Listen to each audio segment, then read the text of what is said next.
The US has a history of intervening in Latin American politics and economics. Their role in the region sparked and became especially prevalent during the years of the Cold War under the Truman Doctrine, which sought to limit and destroy the spread of socialism and communism throughout the world. While US and Western interference in politics has been happening all over the world, the cases of Middle Eastern and Latin American involvement are still extremely relevant today. Although most people would probably think of the most extreme cases of interceding in South America when asked, like, say for example, the insertion of Augusto Pinochet in Chile in 1973, the US never really ceased their attempts to make socialism less popular in America. This is, for example, evident by the fact that in recent years Cuba and Venezuela have been especially targeted by US foreign policy, and regime change have been tried in both countries. However, these are not the only recent instances of US involvement in the region, as Bolivia as late as in November of 2019 experienced what has been called a military coup, which have been accused by the pre-coup Bolivian government to be orchestrated by the US. The evidence and truthfulness of these claims will be discussed further in this video, though with that in the back of our minds we can finally ask, does the US make Latin America less democratic?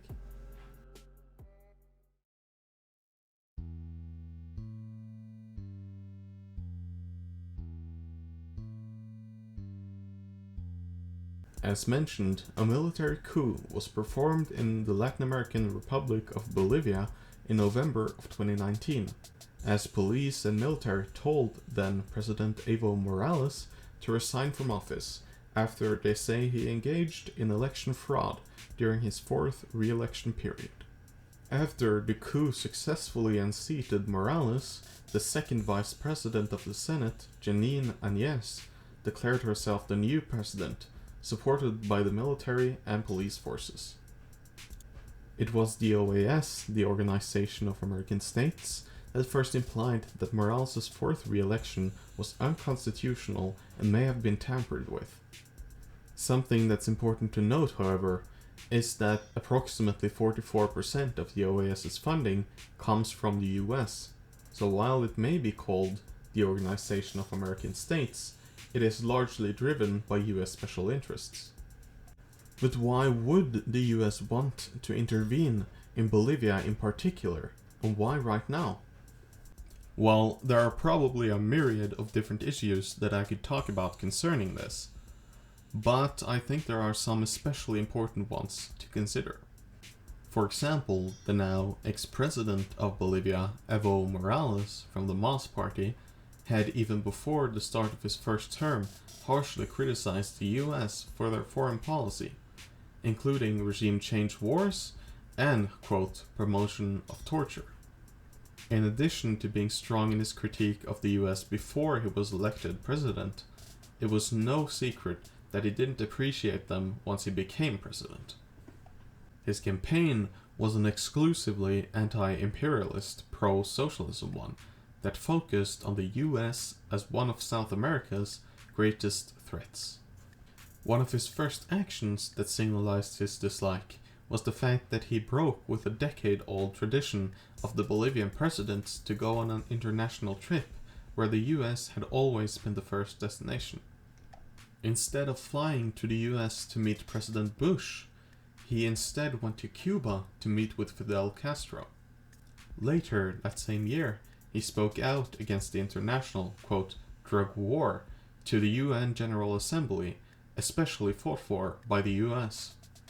I could probably go on forever talking about examples, but what's important to take away from this is just that his relationship with the US has been extremely rocky since he was first elected to office. It did not then help that he in 2019 decided to cancel a trade deal with a multinational firm for lithium, stating that, quote, Bolivia's lithium belongs to the Bolivian people, not to multinational corporate cabals, end quote.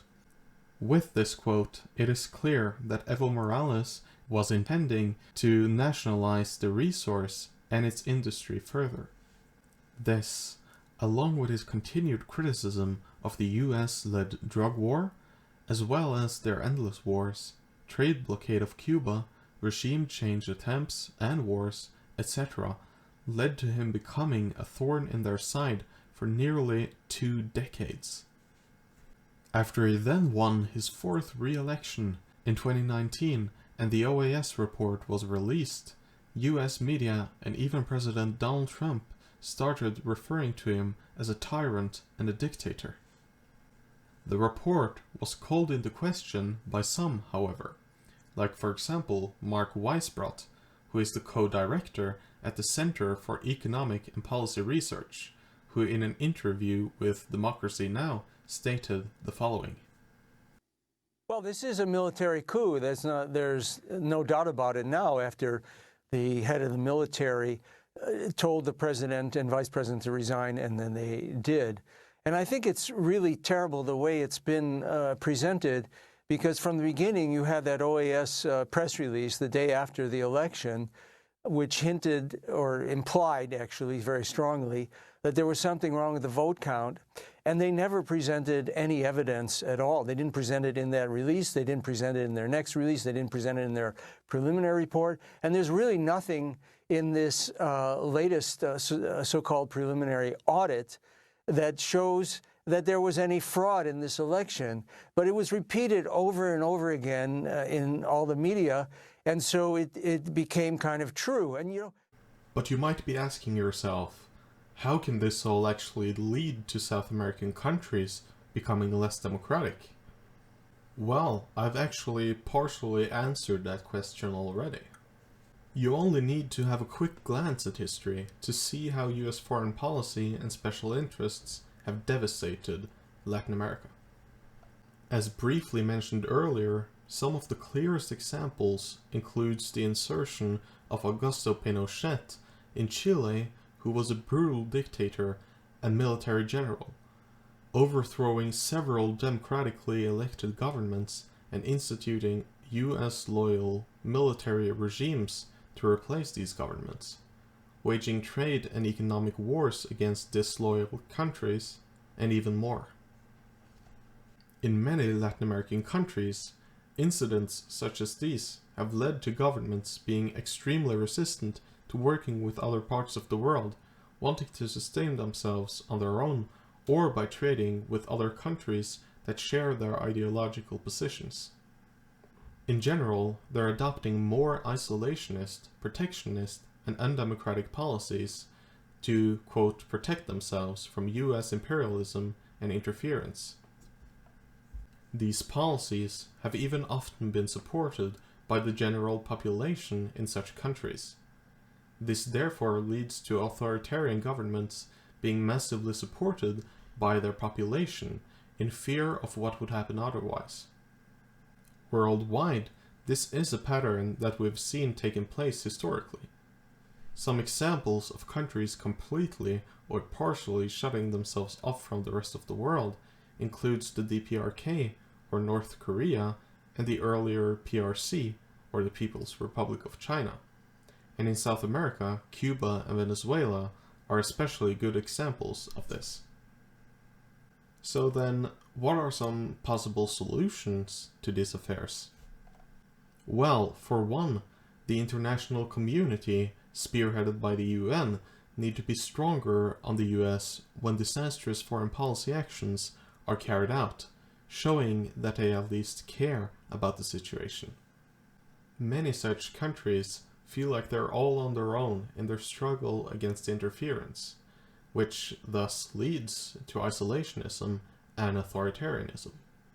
The UN must therefore become an organization more independent from Western political influence to truly represent all parts of the world. Another solution would be to change US culture and popular thought as the supreme police force of the world from the inside as well as the outside. Though this isn't an easy task to perform, US citizens must be informed on how their country's foreign policy is ruining the world, something which they're not being told adequately as of now. This is partially because of a media apparatus that either advocates for war or stays completely silent on the issue. Western and US media need to shift their focus from propagandizing for the US's and NATO's foreign policy to actually reporting the facts about their destructive effect. What you, as an individual, could do is, for instance, asking your local newspapers to focus more on foreign policy. Social media, like Facebook and Twitter, can also be used effectively to spread the word about what's going on in the world. Conclusionary, I would say that the US is clearly driving Latin America to become less democratic by inserting dictators, overthrowing democratically elected governments, waging trade wars against opposing regimes, and more. In general, South American countries are either being made into dictatorships or alienated enough from the rest of the world to not want anything to do with anyone. Though there isn't much for the individual to do with this, the international community, which is of course represented by the UN, as well as international media outlets, have a profound effect on how the situation plays out. Social media is also an enormously important tool that can be used on an individual basis to spread the word about what's going on in the world.